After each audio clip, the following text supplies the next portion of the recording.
নবনীরদ নিন্দিত কান্তিধারম রসসাগর নাগর भूपवरं। हरे कृष्णा। हम लोग श्रीमद् भागवतम के पहले स्कंद में हैं, 11वां अध्याय। आज हम लोग श्लोक संख्या 28 से कंटिन्यू करेंगे। तो आज हम लोग 28 से 34 तक करेंगे। 28 नंबर श्लोक। प्रविष्ट हरे कृष्णा। Announcement after हाँ, no. बिफोर काहुत। प्रविष्टस्तु गृहं पित्रो प्रविष्टस्तु गृहं पित्रो परिष्वाक्त स्वमातृभिः ववन्दे शिरसा सप्त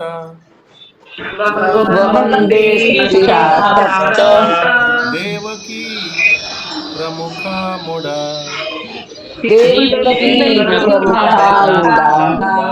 सुषमा जयसवाल रिकॉर्डिंग शुरू किए क्या? हाँ माता जी कर दो, थैंक यू। हरे कृष्णा। सभी को दंडवत प्रणाम। अनुवाद। अपने पिता के घर में प्रवेश करने पर उन्हें उनकी माताओं ने गले लगाया और श्री भगवान ने उनके चरणों पर अपना सिर रखकर उन्हें प्रणाम किया। माताओं में देवकी उनकी वास्तविक माता प्रमुख थी। तात्पर्य। ऐसा लगता है कि भगवान श्री कृष्ण के पिता वासुदेव का अपना अलग आवास था, जहां वे अपनी 18 रानियों सहित रह रहे थे, जिनमें से श्रीमती देवकी भगवान श्री कृष्ण की वास्तविक माता है। लेकिन इतने पर भी अन्य सौतेली माताएं उन्हें समान रूप से प्यार करती थी, जैसा कि अगले श्लोक में पता चल जाएगा। भगवान श्री कृष्ण भी अपनी वास्तविक माता तथा वी माताओं में कोई भेदभाव नहीं करते थे और उन्होंने इस अवसर पर उपस्थित वसुदेव की समस्त पत्नियों को नमस्कार किया। शास्त्रों के अनुसार सभी 7 प्रकार की माताएं होती हैं। 1 वास्तविक माता, 2 गुरु पत्नी, 3 ब्राह्मण पत्नी, 4 राजा की पत्नी, 5 गाय, 6 धाय तथा 7 पृथ्वी। ये सभी माताएं हैं। शास्त्रों के इस आदेश से भी विमाता जो पिता की पत्नी होती है, माता के तुल्य होती है, क्योंकि पिता गुरु भी होता है। ब्रह्मांड के स्वामी भगवान श्री कृष्ण अन्य व्यक्तियों को विमाताओं के साथ व्यवहार करने की शिक्षा देने हेतु एक आदर्श पुत्र की भूमिका निभाते हैं। हरे कृष्ण। तपुत्रम् अंकम् आरोप्य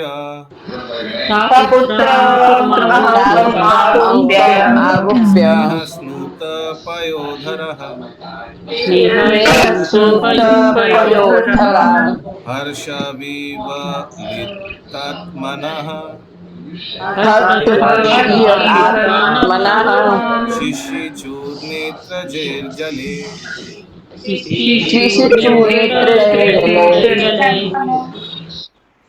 माताओं ने अपने पुत्र को गले लगाने के पश्चात उन्हें अपनी अपनी गोद में बिठाया। विशुद्ध स्नेह के कारण उनके स्तनों से दूध निकल आया। वे हर्ष से विभोर हो गईं और उनके नेत्रों के आंसुओं से श्री भगवान भीग गए। तात्पर्य। जब भगवान श्री कृष्ण वृंदावन में थे तो गायें भी उनके प्रति स्नेहिल हो उठती थी और उनके थनों से दूध दूह लिया करते थे। जो उनकी विमाताओं का तो क्या कहना, जो उनकी माता तुल्य ही थी। हरे कृष्ण। अथा विशद स्वभावानां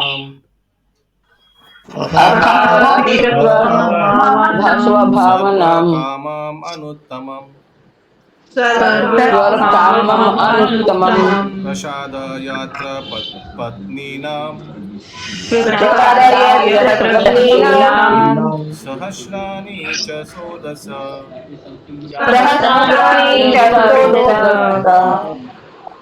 तत्पश्चात श्री भगवान अपने महलों में प्रविष्ट हुए, जो सभी प्रकार से परिपूर्ण थे।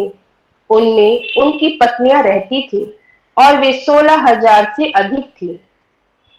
तात्पर्य: भगवान श्री कृष्ण की 16,108 रानियां थी और प्रत्येक के लिए आंगनों तथा उद्यानों से युक्त पूर्ण रूप से सुसज्जित महल थे। इन महलों का पूरा विवरण 10वें स्कंद में दिया गया है। सभी महल सर्वोत्तम संगमरमर पत्थर के बने थे। वे रत्नों से प्रकाशित थे और मखमल तथा रेशम के पर्दों तथा गलीचों से सज्जित थे, जिनके किनारों पर सोने की जरी लगी थी। श्री भगवान का अर्थ है जो समस्त बल, समस्त शक्ति, समस्त ऐश्वर्य, समस्त सौंदर्य, समस्त ज्ञान तथा समस्त वैराग्य से परिपूर्ण हो। अतएव श्री भगवान के महलों में ऐसी किसी भी वस्तु की कमी न थी जिससे श्री भगवान की सारी इच्छाएं पूरी ना होती हो। श्री भगवान असीम है, अतएव उनकी इच्छाएं भी असीमित हैं और पूरित भी असीमित है। प्रत्येक वस्तु असीमित होने के कारण यहाँ पर संक्षेप में सर्व कामम अर्थात सभी वांछनीय वस्तुओं से पूर्ण कहा गया है। हरे कृष्ण। पत्न्या पतिं प्रोष गृहानुपागतम्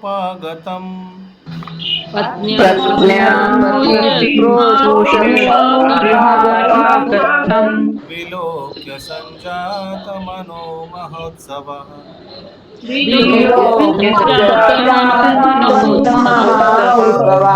उत्थास्तुरारत् सहसा सनसयत्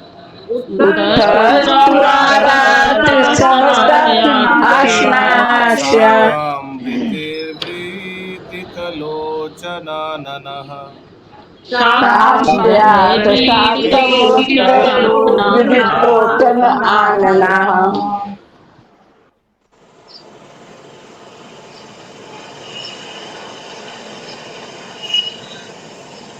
म्यूट में आप माता जी। दीर्घ काल तक बाहर रहने के पश्चात अपने पति को घर आया देखकर भगवान श्री कृष्ण की रानियां मन ही मन अत्यंत हर्षित हुई। वे अपने अपने आसनों तथा ध्यानों से तुरंत उठकर खड़ी हो गई। सामाजिक प्रथा के अनुकूल उन्होंने लज्जा से अपने मुख ढक लिए और दृष्टि नीचे किए देखने लगी। तात्पर्य: जैसा कि ऊपर कहा गया है, श्री भगवान अपनी 16,108 रानियों के महल में प्रविष्ट हुए। इसका अर्थ यह है कि श्री भगवान ने तुरंत ही अपना विस्तार उतने अंशों में कर लिया जितनी रानियां तथा महल थे और उन सब में एक साथ पृथक पृथक प्रविष्ट हुए। यहाँ पर उनकी अंतरंगी शक्ति की एक और अभिव्यक्ति हुई। वे इच्छा अनुसार अनेक आध्यात्मिक स्वरूपों में अपना विस्तार कर सकते हैं, यद्यपि वे अद्वितीय हैं। श्रुति मंत्र से पुष्टि होती है कि परम पूर्ण एक है, किंतु इच्छा अनुसार वे अनेक बन जाते हैं। परमेश्वर के ये अनेक विस्तार पूर्ण तथा विभांशों के रूप में होते हैं। विभांश उनकी शक्तियों के घोतक है और पूर्णांश उनकी व्यक्तित्व की अभिव्यक्तियां हैं। इस प्रकार श्री भगवान ने अपने 16,108 पूर्ण अंश प्रकट किए और प्रत्येक रानी के महल में एक ही साथ प्रविष्ट हुए। एक सेकंड, इसे लेट्स सी। सुषमा अग्रवाल माता जी, हरे कृष्ण। भगवान ने पूर्णांश से प्रकट किया, विभिन्न अंश में क्यों नहीं किया? प्रभु जी को फिर से क्वेश्चन बोलिएगा प्लीज। यहाँ पूर्णांश से भगवान ने अपने आप को प्रकट किया, प्रकाश किया, विस्तार किया 16,000 अलग अलग 108 महलों में। विभिन्न अंश में क्यों नहीं किया? या करता तो क्या होता? प्रभु जी पूर्ण अंश से ही तो भगवान सब कुछ प्रकट हो सकता है ना, क्योंकि वो क्या जो फर्क है पूर्ण दोनों में? उनसे निकलने के बाद भी वो पूर्ण ही रहेंगे वो। नहीं नहीं नहीं, विभिन्न अंश में क्या फर्क क्या है? ठीक है, विभिन्न एक सेकंड कंटिन्यू कीजिए, तात्पर्य के बाद पूछता हूँ। यस, कंटिन्यू कीजिए सुषमा माता जी। इसे वैभव या श्री कृष्ण की दिव्य शक्ति कहा जाता है। चूंकि वे ऐसा कर सकते हैं, अतः वे योगेश्वर भी कहलाते हैं। सामान्यतः कोई योगी अपना अधिक से अधिक 10 गुना विस्तार कर सकता है, लेकिन श्री भगवान इच्छा अनुसार कई हजार गुना या अनंत विस्तार कर सकते हैं। अश्रद्धालु मनुष्य यह जानकर आश्चर्यचकित रह जाते हैं कि भगवान श्री कृष्ण ने 16,000 से अधिक रानियों से विवाह किया, क्योंकि वे उन्हें अपने ही समान एक मानकर अपनी सीमित शक्ति से उनकी शक्ति की तुलना करते हैं। अतएव मनुष्य को यह जान लेना चाहिए कि श्री भगवान कभी भी जीवों के स्तर पर नहीं होते। जीव उनकी तथास्थ शक्ति के हरे विस्तार कृष्णा प्रभु जी, हरे कृष्णा प्रभु जी है। ठीक है, पढ़िए माता जी, बाद में पूछेंगे। जीव उनकी तथास्थ शक्ति के विस्तार मात्र है। मनुष्य को कभी सोचना भी नहीं चाहिए कि शक्तिमान तथा शक्ति समान होते हैं। यद्यपि शक्ति तथा शक्तिमान में गुण का केवल रंच मात्र अंतर है। रानियां भी उनकी अंतरंगी शक्ति की विस्तार थी, और इस प्रकार शक्ति तथा शक्तिमान निरंतर दिव्य आनंद का आदान प्रदान करते हैं।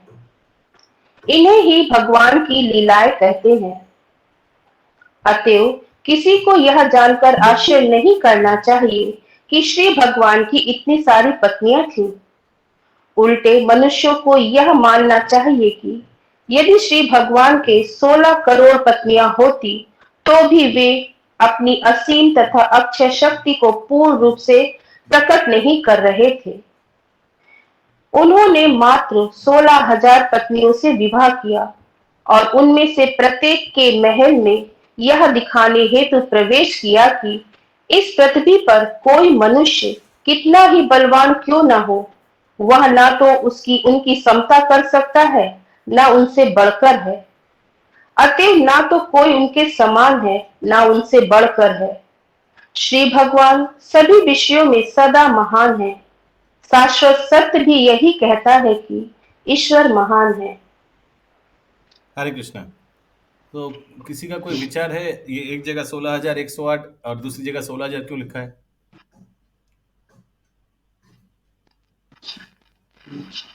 आठ रानी तो मुख्य थी ना प्रभु जी। लिखा है 16,000 पत्नियां, फिर एकदम पहले लाइन में लिखा है 16,108 पत्नियां।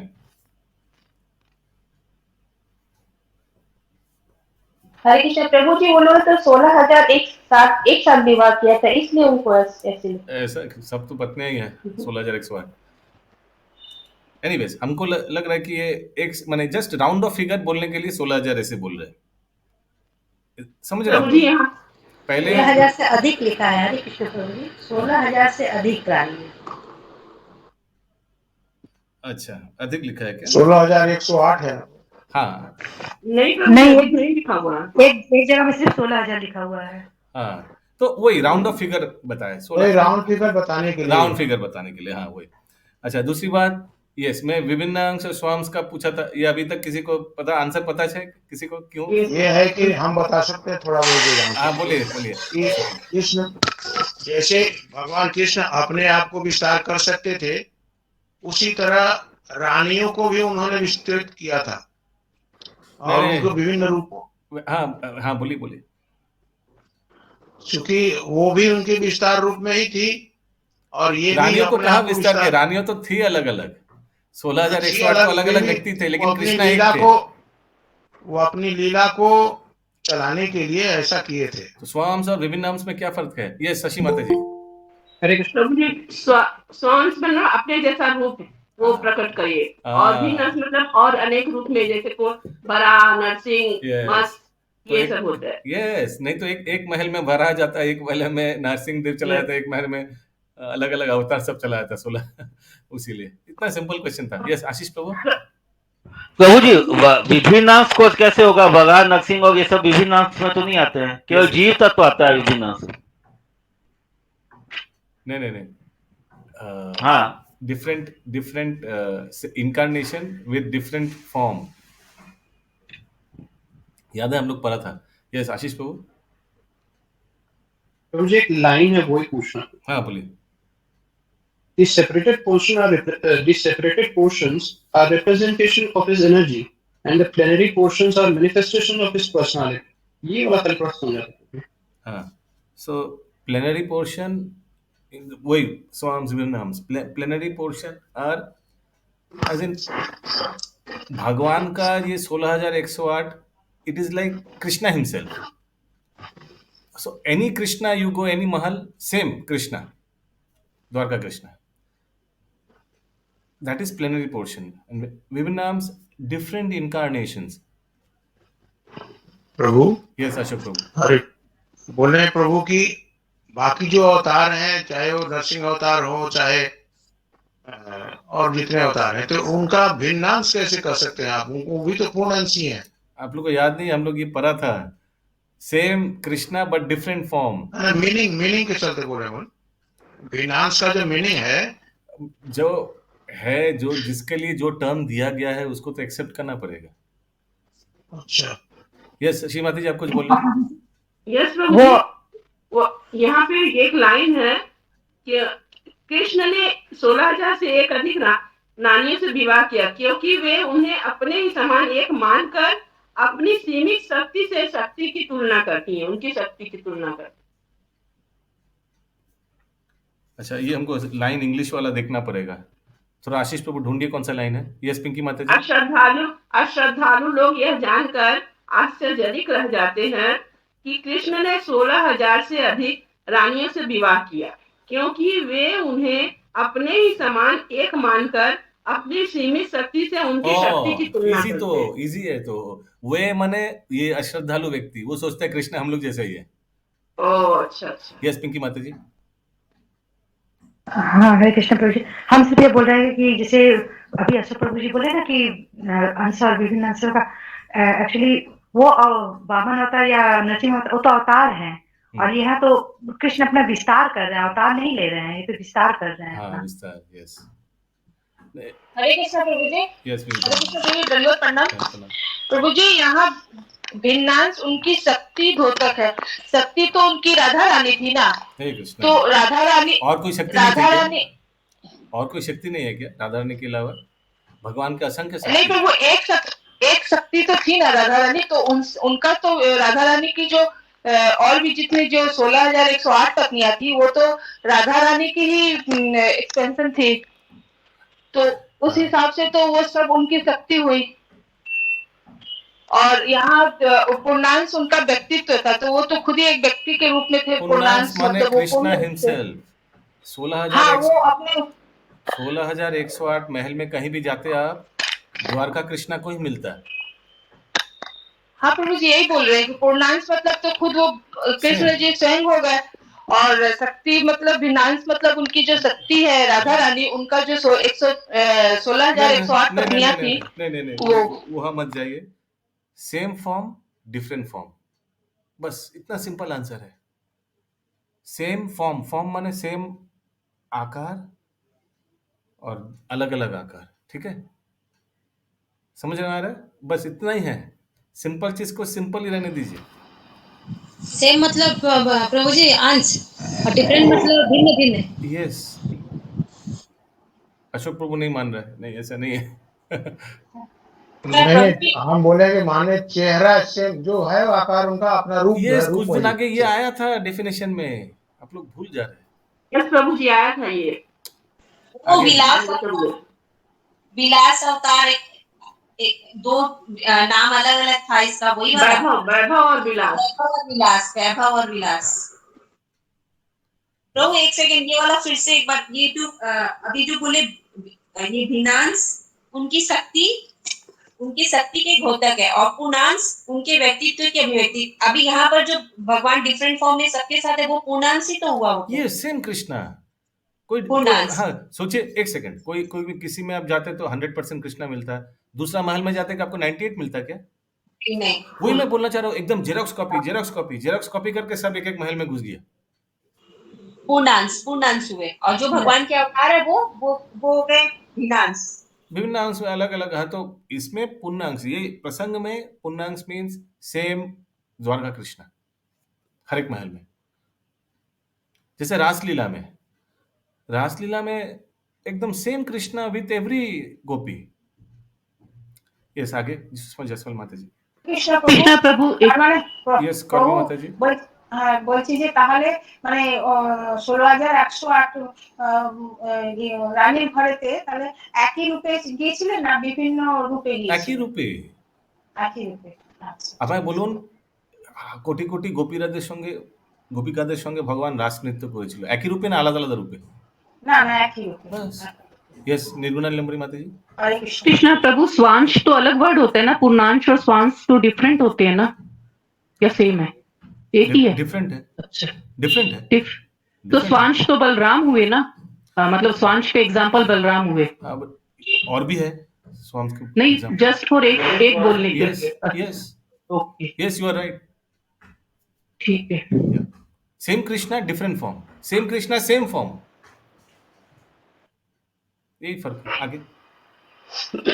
अतः कुरुक्षेत्र के युद्ध के कारण दीर्घ काल तक घर से दूर रहने वाले अपने पति को जो ही रानियों ने कुछ दूरी पर देखा तो वो ध्यान की निद्रा से जाग गई और अपने प्रियतम के स्वागत हेतु तैयार हो गई। याज्ञवल्क्य के धार्मिक आदेशानुसार जिस स्त्री का पति घर से बाहर हो उसे ना तो किसी सामाजिक उत्सव में भाग लेना चाहिए, ना ही शरीर को अलंकृत करना चाहिए, ना हंसना चाहिए और ना किसी भी परिस्थिति में अपने संबंधी के घर जाना चाहिए। जिन स्त्रियों के पति बाहर हो उनके लिए यही व्रत है। लेकिन साथ ही साथ यह भी कहा गया है कि पत्नी कभी भी अपने पति के समक्ष मलिन अवस्था में उपस्थित ना हो। वह अपने आप को आभूषणों से अलंकृत करे और अच्छे वस्त्र पहने और पति के समक्ष सदैव प्रसन्न तथा हर्षित मुद्रा में जाए। भगवान श्री कृष्ण की सभी रानियां पति की अनुपस्थिति का चिंतन करते हुए ध्यान मग्न थी और निरंतर उन्हीं का ध्यान करती रहती थी। श्री भगवान के भक्त श्री भगवान के ध्यान के बिना पल भर भी नहीं रह सकते, तो फिर रानियों के लिए क्या कहा जाए, जो द्वारका में श्री भगवान की लीलाओं में रानी के रूप में अवतरित हुई लक्ष्मियां थी। वे श्री भगवान की उपस्थिति द्वारा या समाधि द्वारा उनसे कभी विलग नहीं की जा सकती। जब श्री भगवान वन में गाय चराने हेतु बाहर जाते थे तब वृंदावन की गोपियां श्री भगवान को भुला नहीं पाती थी।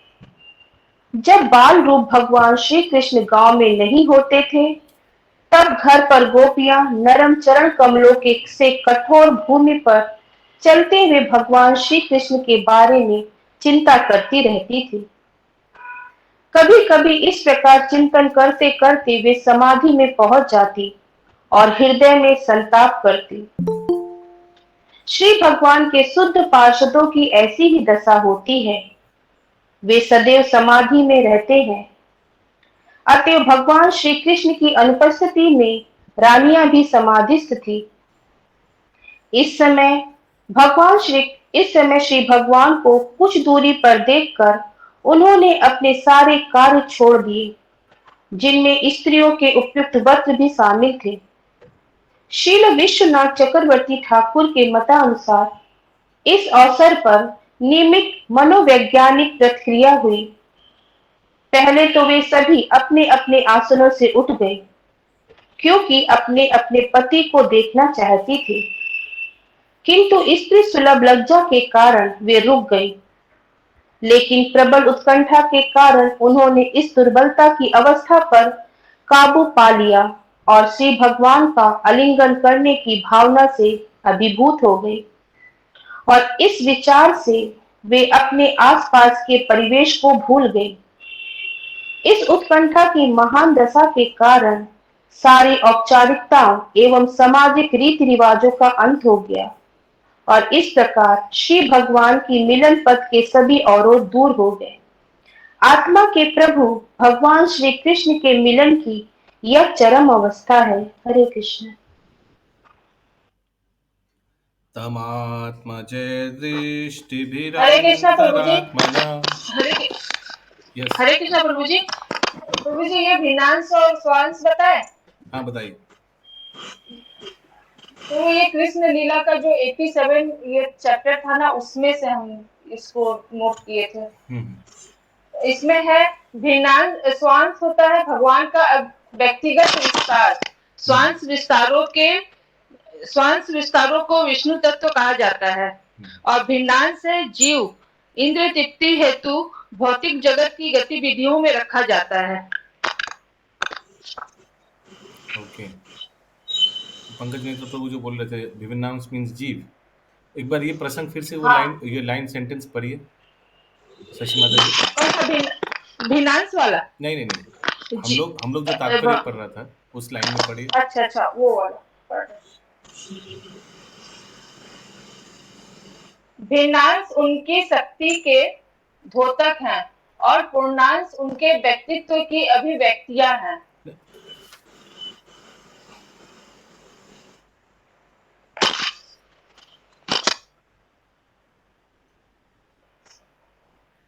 The separate portions are representative of energy. The plenary portions are manifestations of his personality.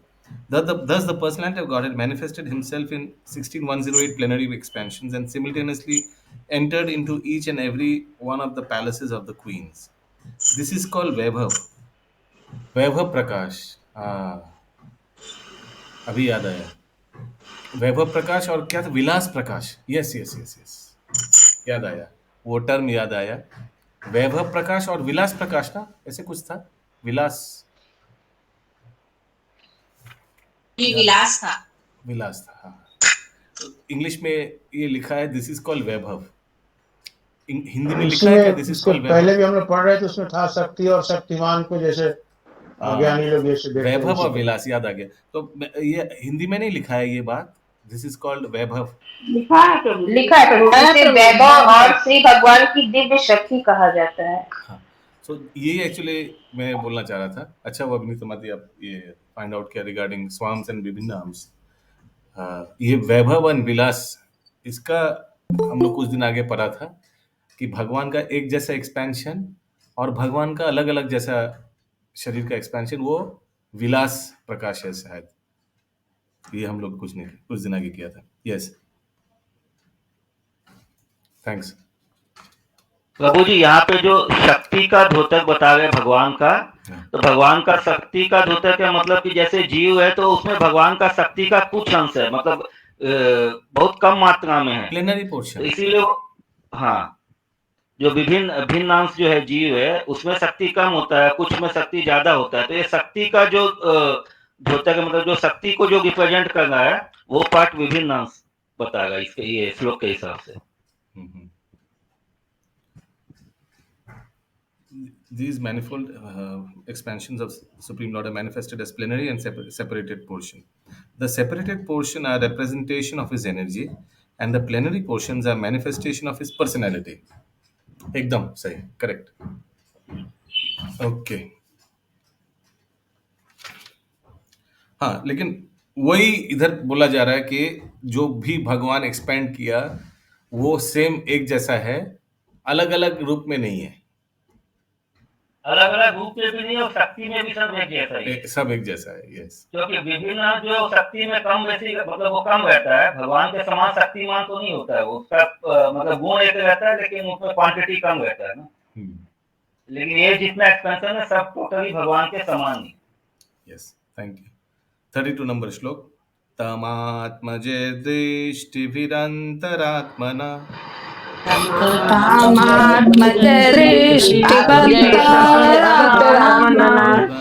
भाव परिरिभिरेपतिम्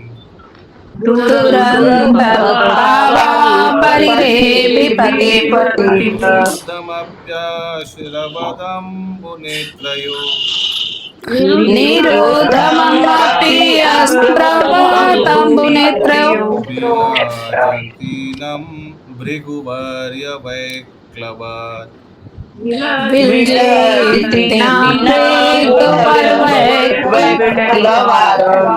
Yes, somebody else, Rekha Mata ji. हरे कृष्ण प्रभु जी, आवाज ठीक है? Yes, sound like. हाँ, हरे कृष्ण प्रभु जी, Yes. दंडवत प्रणाम। रानियों की दुर्लभ उत्कंठा इतनी तीव्र थी कि लज्जाई होने के कारण माता जी वो उन्होंने फिश करके साउंड आ रहा है। पंखा का साउंड पंखा ऑफ कर दीजिए, थोड़ा 5-10 मिनट ऑफ कर दीजिए।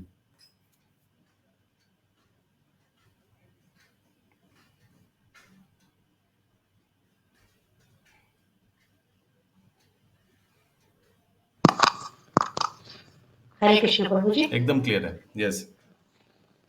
रानियों की दुर्लभ उत्कंठा इतनी तीव्र थी कि लजाई होने के कारण उन्होंने सर्वप्रथम अपने हृदय की गहराई में श्री भगवान का आलिंगन किया।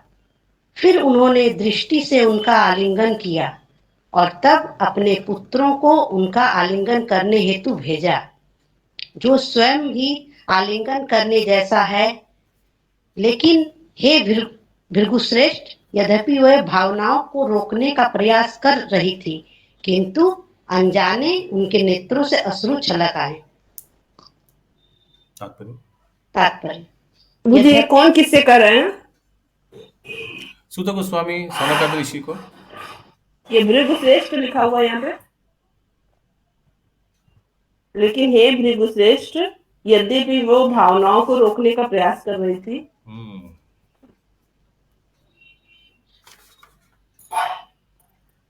लेकिन पहले से तो चल रहा है ना, सूतो उवाचा, वही से तो चल रहा है 1 नंबर श्लोक से। देखते हैं तात्पर्य में कुछ अगर है तो। तात्पर्य, यद्यपि स्त्रियोचित लज्जा के कारण अपने प्रिय पति भगवान श्री कृष्ण का आलिंगन करने में अनेक अवरोध थे, लेकिन उन्होंने श्री भगवान को देखकर उन्हें अपने अंतरतम में स्थापित करके तथा आलिंगन करने हेतु अपने पुत्र भेज करके इसे पूरा कर लिया। लेकिन इस पर भी काम अधूरा ही रहा और अत्यंत प्रयास करने पर भी उनकी आंखों से आंसू ढुलक आए। पुत्र को पिता का आलिंगन करने हेतु भेजना अप्रत्यक्ष रूप से पति का आलिंगन करने जैसा है, क्योंकि पुत्र माता के शरीर से ही विकसित होता है। पुत्र द्वारा आलिंगन पति पत्नी द्वारा काम भावना की दृष्टि से किए जाने वाले आलिंगन जैसा नहीं होता, लेकिन यह आलिंगन वात्सल्य की दृष्टि से तृप्तिदायक होता है। युगल संबंधों में दृष्टि द्वारा आलिंगन अधिक प्रभावशाली होता है। अतएव श्रील जीव गोस्वामी के अनुसार पति तथा पत्नी में इस प्रकार के भाव विनिमय में कुछ भी अनुचित नहीं है। हरे Krishna.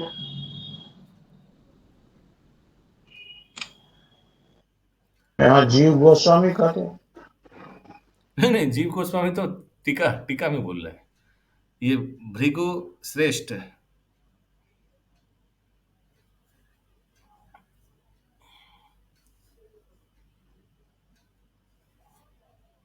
Bhrigu chief amongst the Bhrigus.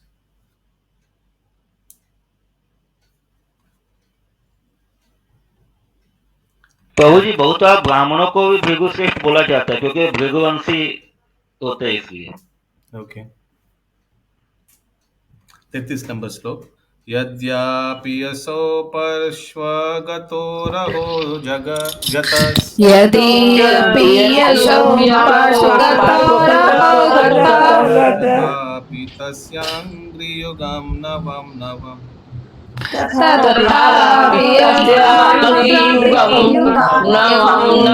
पदेक विरमेत तत्पद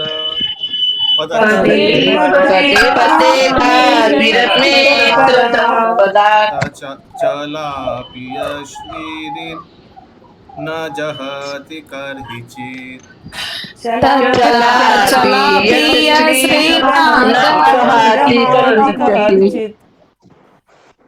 हरे कृष्ण।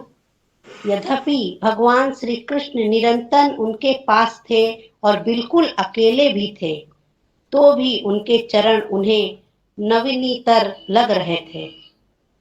यद्यपि लक्ष्मी जी स्वभाव से चंचल है, लेकिन वह भी श्री भगवान के चरणों को नहीं छोड़ सकती। तो भला जो स्त्री एक बार उन चरणों की शरण में जा चुकी हो, वह उनसे किस प्रकार विलक की जा सकती हैं। तात्पर्य, वध जीव लक्ष्मी जी की कृपा के सदैव भूखे रहते हैं। यद्यपि स्वभाव से लक्ष्मी जी एक स्थान से दूसरे स्थान को जाती रहती हैं। भौतिक जगत में कोई कितना ही चतुर क्यों न हो, वह स्थायी रूप से भाग्यशाली नहीं होता। संसार के विभिन्न भागों में न जाने कितने विशाल साम्राज्य हुए हैं। संसार में न जाने कितनी शक्तिशाली राजा हुए हैं और न जाने कितने भाग्यशाली पुरुष हो चुके हैं, लेकिन क्रम से उन सबका क्षय हुआ है।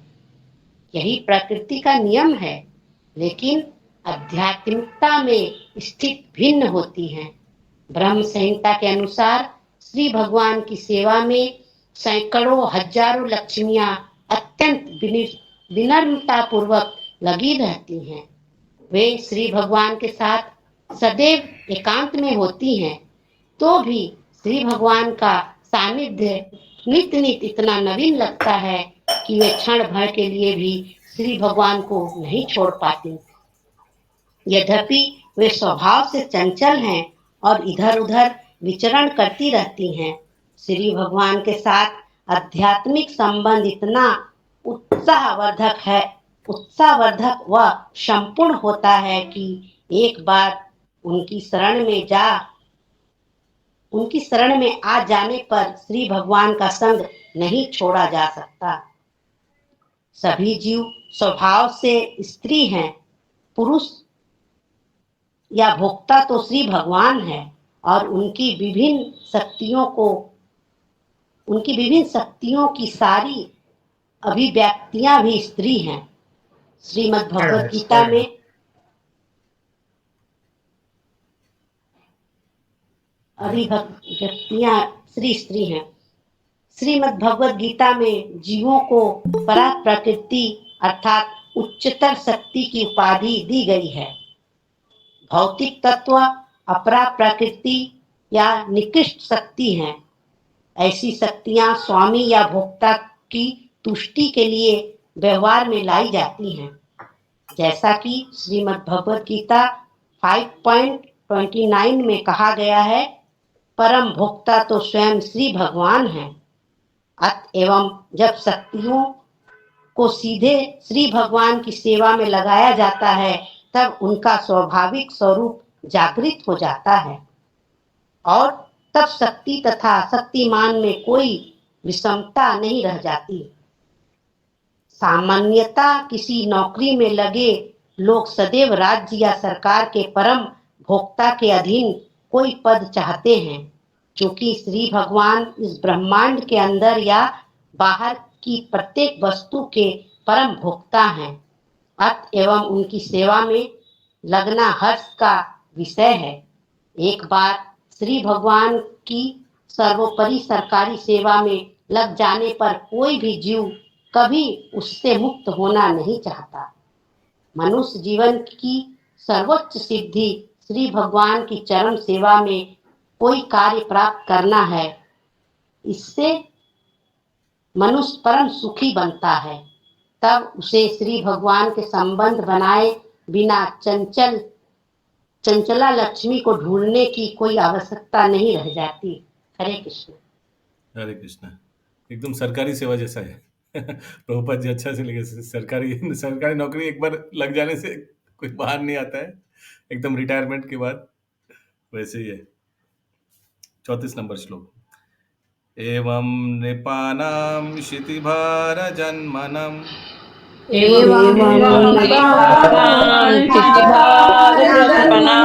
अक्षौहिणीभिः परिवृत्त तेजसम्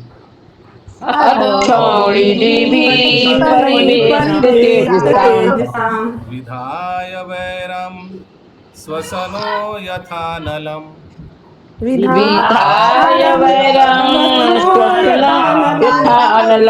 मितो वधेनो परतो निरायुधा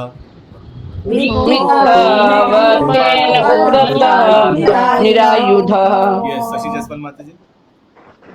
हरे कृष्ण प्रभु जी धन्यवाद। पृथ्वी पर भार स्वरूप राजाओं को मारने के बाद भगवान को राहत हुई। वे अपनी सैन्य शक्ति, अपने घोड़ों, हाथियों, रथों, पैदल सेना के बल पर गर्वित थे। युद्ध में भगवान किसी दल में सम्मिलित नहीं हुए। उन्होंने बलशाली प्रशासकों में शत्रुता उत्पन्न की और वे आपस में लड़ गए। वे उस वायु के समान थे जो बांसों में घर्षण उत्पन्न करके आग लगा देती है। इसको पॉजिटिवली लेना है, नेगेटिवली नहीं। तात्पर्य जैसा कि ऊपर कहा जा चुका है, जीव उन वस्तुओं का वास्तविक भोक्ता नहीं होता जो भगवान की सृष्टि के रूप में प्रकट होती है। भगवान अपनी सृष्टि में प्रकट की गई प्रत्येक वस्तु के असली स्वामी तथा भोक्ता हैं। दुर्भाग्यवश माया के वश में आकर जीव प्रकृति के गुणों के आदेशानुसार मिथ्या भोक्ता बन जाता है। ईश्वर बनने की ऐसी मिथ्या भावना से गर्वित होकर मोहित जीव अनेक कार्यों के द्वारा अपनी भौतिक शक्ति को बढ़ाता है। हरे कृष्णा प्रभु जी। तो यहाँ पे जो ये वर्ड आया है, जीव उन वस्तुओं का वास्तविक भोक्ता नहीं होता जो भगवान की सृष्टि के रूप में प्रकट होती है। तो हम लोग तो जानते हैं कि जीव को भोग करने का इच्छा होने के कारण मृत्यु लोक में भेजा जाता है जीव को।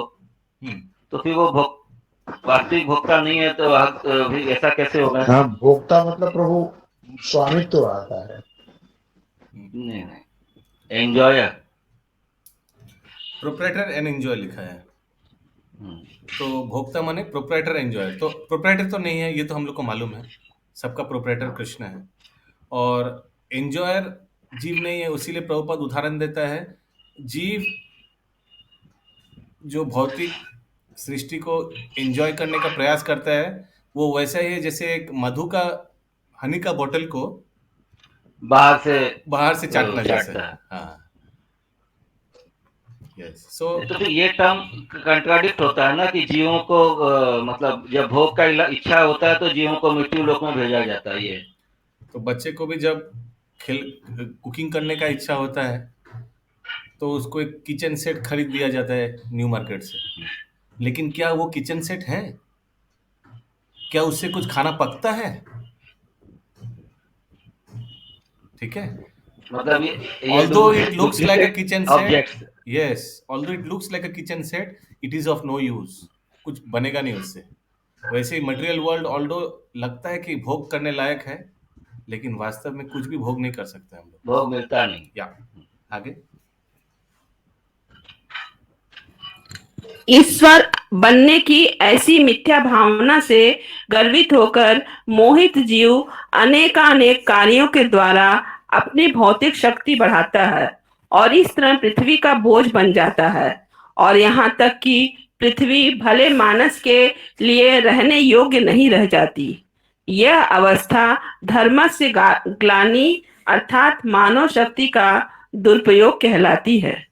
जब इस प्रकार धर्म की ग्लानि प्रकट होने लगती है तो धर्मात्मा लोग धरती के लिए भार स्वरूप भ्रष्ट प्रशासकों द्वारा उत्पन्न विषम परिस्थितियों से व्यग्र हो उठते हैं और तब धर्मात्मा लोगों की रक्षा करने तथा संसार विभिन्न भागों के ऐसे प्रशासकों के भार को कम करने के लिए भगवान अपनी अंतरंगा शक्ति से अवतरित होते हैं। वे इन अवांछित प्रशासकों पर दया नहीं दिखाते, अपितु अपनी शक्ति से वे उनके बीच शत्रुता उत्पन्न कर देते हैं। ठीक उसी प्रकार जिस प्रकार वायु बांसों के रगड़ से जंगल में अग्नि उत्पन्न कर देती है। यह अग्नि जंगल में स्वतः वायु के प्रकोप से उत्पन्न होती है। इसी प्रकार राजनेताओं के विभिन्न समूहों में शत्रुता का प्रादुर्भाव भगवान की अदृश्य योजना से होता है। ये अवांछित प्रशासक झूठी शक्ति तथा सैन्य बल से गर्वित होकर आदर्शवादी संघर्षों के लिए परस्पर युद्ध करने लगते हैं और अपनी सारी शक्ति का क्षय कर लेते हैं। विश्व का इतिहास भगवान की इस इच्छा शक्ति को दर्शाता है और यह तब तक चलती रहेगी जब तक सारे जीव भगवान की सेवा में अनुरक्त नहीं हो जाते। भगवद गीता 7.14 में यह तथ्य अत्यंत विशद रूप से वर्णित है, जिसमें कहा गया है कि माया मेरी शक्ति है, इसलिए आश्रित जीवों के लिए यह संभव नहीं है कि वे भौतिक गुणों की शक्ति का अतिक्रमण कर सके। किंतु जो लोग मेरी या भगवान श्री कृष्ण की शरण ग्रहण करते हैं वे इस भौतिक शक्ति के विशाल सागर को पार कर सकते हैं। यस, प्रभु में से कोई इस श्लोक को बताइए। प्रभु जी में से कौन सा श्लोक है भागवत गीता का प्रसिद्ध? इतना इजी श्लोक है, 7:14 याद रखने लायक है, इजी है। प्रभु जी देवी हो गया, देवी ऐसा गुणमयी मम माया दूती है। यस, आगे शशि माता जी। इसका अर्थ यह हुआ कि सकाम कर्म द्वारा चिंतन या आदर्शवाद द्वारा शांति तथा संपन्नता नहीं लाया जा सकती। इसका एकमात्र उपाय है परमेश्वर की शरण ग्रहण करना और माया के मोह से मुक्त हो लेना। दुर्भाग्यवश जो लोग विध्वंसक कार्य में लगे हैं वे भगवान की शरण ग्रहण करने में अक्षम हैं। वे अव्वल दर्जे के मूर्ख हैं। वे मनुष्य योनि के निम्नतर स्तर पर गिरे हुए हैं। उनका सारा ज्ञान हर लिया गया होता है। यद्यपि बाहरी तौर पर शैक्षिक दृष्टि से वे पढ़े लिखे लगते हैं, वे सारे आसुरी प्रवृत्ति के होते हैं। वे सदैव भगवान की परम शक्ति को ललकारते रहते हैं। जो अत्यधिक भौतिकतावादी है और भौतिक शक्ति एवं सत्ता के लिए लालायित रहते हैं वे निसंदेह पहले दर्जे के मूर्ख हैं, क्योंकि उन्हें जीवंत शक्ति का कोई ज्ञान नहीं होता। वे सर्वोपरि अध्यात्म ज्ञान से अनजान होने के कारण भौतिक विज्ञान में मस्त रहते हैं, जिसका समापन शरीर के अंत के साथ हो जाता है। वे निपट अधम मनुष्य होते हैं, क्योंकि मनुष्य जीवन तो विशेष रूप से भगवान के साथ विस्मृत संबंध को पुनः स्थापित करने के निमित्त मिला है, किंतु वे भौतिक कार्यकलापों में लगे रहने के कारण इस अवसर को खो देते हैं। उनकी बुद्धि मारी जाती है, क्योंकि दीर्घकालीन तर्क वितर्क के बाद भी वे भगवान को नहीं जान पाते, जो प्रत्येक वस्तु के सार सर्वस्व हैं। वे सारे के सारे आसुरी सिद्धांत वाले होते हैं और वे उसी तरह अपने किए कर्मों का फल भोगते हैं, जिस तरह रावण, हिरण्यकश्यपु, कंस तथा अन्य भौतिकतावादी सूरवीरों ने भोगा। हरे कृष्ण। हरे कृष्ण।